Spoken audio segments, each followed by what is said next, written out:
अस्सलामुअलैकुम दोस्तों, क्या आप ये जानते हैं कि सोवियत यूनियन ने अपना पहला स्पेसक्राफ्ट स्पुतनिक 1 स्पेस में लॉन्च किया था और 1 माह के बाद उन्होंने स्पुतनिक 2 लेका डॉग के साथ लॉन्च किया। सोवियत का मुकाबला करने के लिए यूएस ने 1958 में अपनी स्पेस एजेंसी ही बना ली और उसी साल अपना पहला स्पेसक्राफ्ट एक्सप्लोरर 1 स्पेस में लॉन्च भी कर दिया।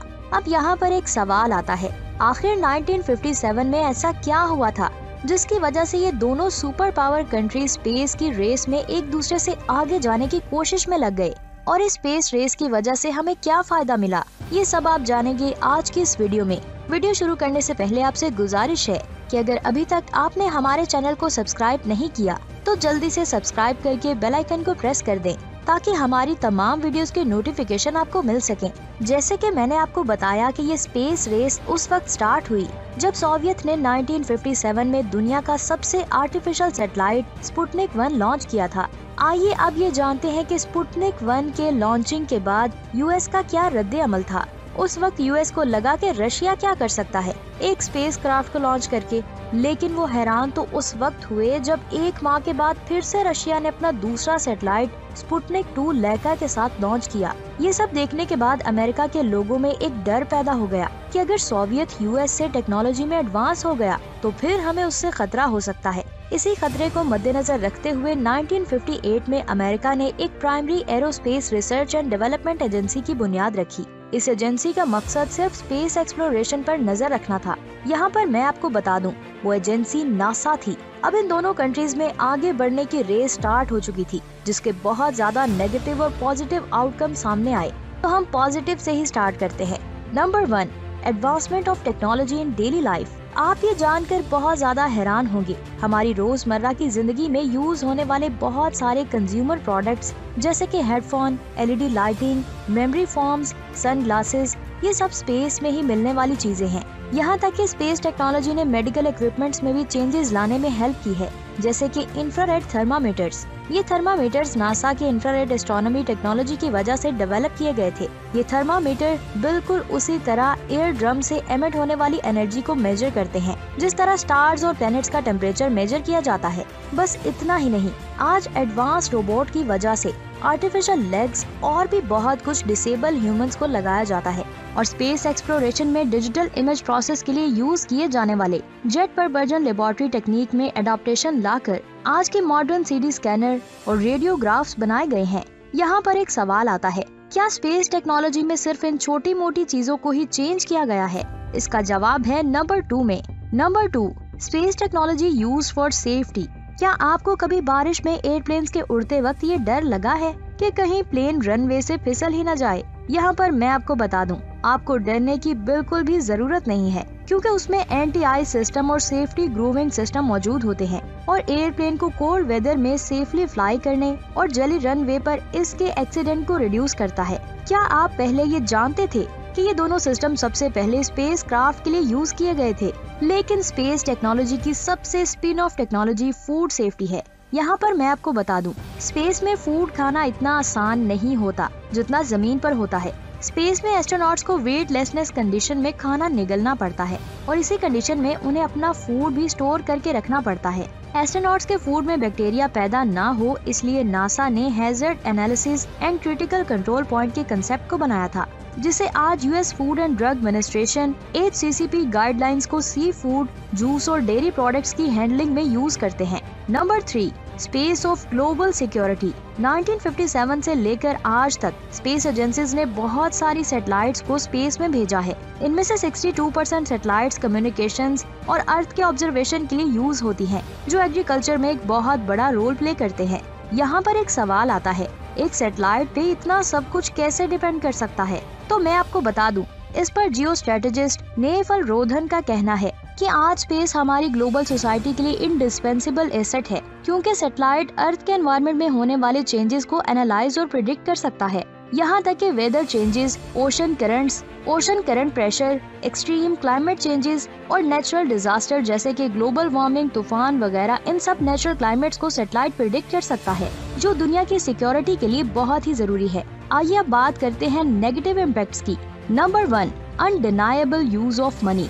यूएसए ने 1957 से लेकर 1969 तक, मतलब कि सोवियत के स्पुतनिक 1 से लेकर मून लैंडिंग तक तकरीबन $30 बिलियन स्पेस रेस में खर्च किए हैं। मर्करी प्रोग्राम पर उन्होंने $0.4 बिलियन, जेमिनी पर $1.3 बिलियन और अपोलो मिशन पर $21.3 बिलियन खर्च किए हैं। तो दूसरी तरफ सोवियत ने स्पेस प्रोग्राम पर $4.8 बिलियन से लेकर $10.1 बिलियन तक खर्च किए हैं। Number 2, garbage. यूएस के स्पेस सर्विलियंस नेटवर्क के अक्टूबर 2019 की रिपोर्ट के मुताबिक जमीन की ऑर्बिट में तकरीबन 20,000 आर्टिफिशियल ऑब्जेक्ट्स मौजूद हैं। ये ऐसे ऑब्जेक्ट्स हैं जो लार्ज होने की वजह से ट्रैक हो सकते हैं, लेकिन अगर छोटे ऑब्जेक्ट्स की बात की जाए तो जनवरी 2019 की रिपोर्ट के मुताबिक 1 सेंटीमीटर साइज के 128 मिलियन से भी ज्यादा स्पेस में डेब्रिस आज भी घूम रहे हैं और 1 से 10 सेंटीमीटर के तकरीबन 90,000 और साइज में 10 सेंटीमीटर से बड़े 34,000 आर्टिफिशियल ऑब्जेक्ट्स जमीन के गिर्द घूम रहे हैं। और आज ये स्पेस डेब्रिस एक बहुत बड़ी मुश्किल बन चुके हैं, क्योंकि जमीन के ऑल्टीट्यूड से 2000 किलोमीटर नीचे मौजूद डेब्रिस के पीसेस ऑल्टीट्यूड में होने वाले मेट्रॉइड से भी ज्यादा डेंस हैं।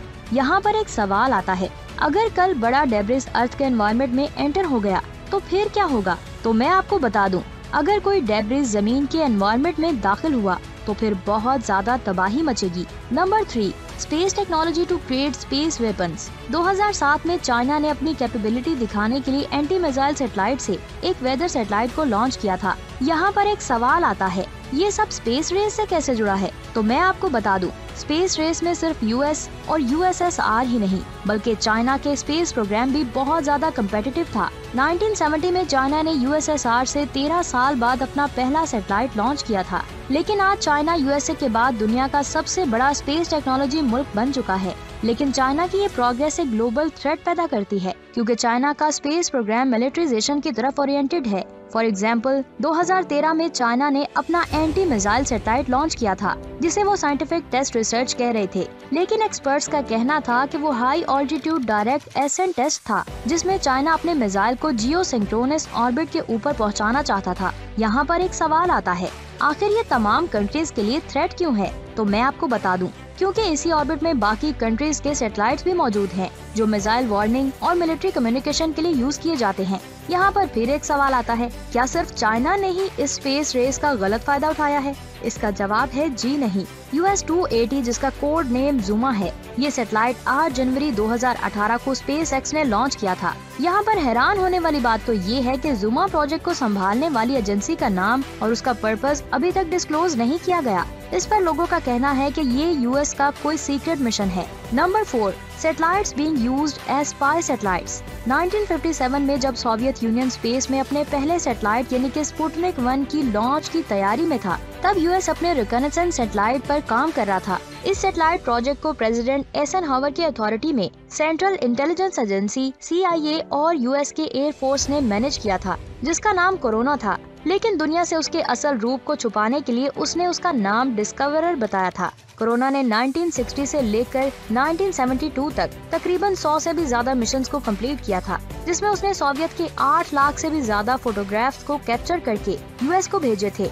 यहाँ पर मैं आपको बता दूं कि इसमें रशिया भी पीछे नहीं रहा, क्योंकि 28 जुलाई 1962 को सोवियत यूनियन ने भी अपना पहला फोटो रिकॉनेसेंस सैटेलाइट लॉन्च किया था, जिसका नाम जेनेट था। अगर प्रेजेंट की बात की जाए तो आज के यूएस मिलिट्री या फिर गवर्नमेंट नाम से रजिस्टर्ड तकरीबन 2788 सैटेलाइट्स मौजूद हैं। दूसरी तरफ सोवियत यूनियन के पास टोटल 167 मिलिट्री सैटेलाइट्स मौजूद हैं। अब दूसरे नंबर पर चाइना आता है, जिसके पास 431 सैटेलाइट्स हैं। इन मिलिट्री सैटेलाइट्स में से कितनी स्पाई सैटेलाइट्स हैं, ये तो कोई भी नहीं जानता। लेकिन स्पेस रेस की टेक्नोलॉजी को सिर्फ यूएस और यूएसएसआर नहीं, बल्कि अदर कंट्रीज ने भी इतना डेवलप कर लिया है कि जो टेक्नोलॉजी पहले ह्यूमन को स्पेस में पहुंचाने के लिए यूज की जाती थी, उसे आज दूसरी कंट्रीज पर नजर रखने के लिए यूज किया जा रहा है। यहाँ पर मैं आपको बता दूं, अगर ये स्पेस रेस स्टार्ट ना होती तो आज हम टेक्नोलॉजी में भी इतने ज्यादा एडवांस ना होते। वैसे आपकी इस बारे में क्या राय है, हमें नीचे कमेंट्स करके जरूर बताएं। और अगर आज की इस वीडियो से आपने कुछ भी सीखा है